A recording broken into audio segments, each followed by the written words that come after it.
Have you ever wondered how Java code is executed?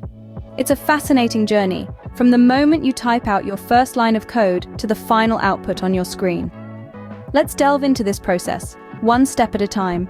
The journey begins with writing the Java code. You can do this in a text editor or an integrated development environment, also known as an IDE. Some of the most popular IDEs include Eclipse, IntelliJ IDEA, and NetBeans. The code you write is typically saved with a Java extension. The next step is the compilation of this Java code into bytecode. To accomplish this, you use the Java compiler, named Javac, which is a part of the Java development kit. The compiler checks your code for any syntax errors and, if none are found, generates bytecode. This bytecode is a platform-independent intermediate representation of your Java code. Following compilation, the Java compiler generates bytecode instructions based on your Java source code.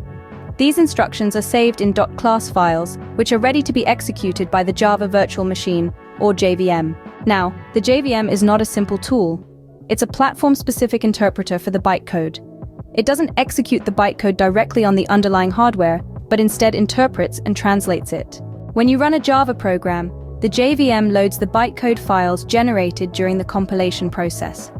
It also verifies the bytecode to ensure it's safe to execute and that it complies with Java's security requirements. Once the bytecode is loaded and verified, the JVM gets to work executing the Java program. It interprets the bytecode instructions and translates them into machine code instructions that the hardware can understand. During this process, the JVM manages memory, handles exceptions, and performs garbage collection to reclaim any unused memory. As the Java program executes, it may produce output. This could be text output to the console or a graphical user interface, if the program includes a graphical component. The nature of the output depends entirely on the logic and functionality of your Java code. And finally, the Java program terminates when it reaches the end of its main method, or encounters a termination condition specified in the code. At this point, any resources allocated by the program are released. To summarize, the execution of Java code involves writing the code, compiling it into bytecode, generating bytecode instructions, loading and verifying the bytecode by the JVM, executing the program, producing output, and finally, termination.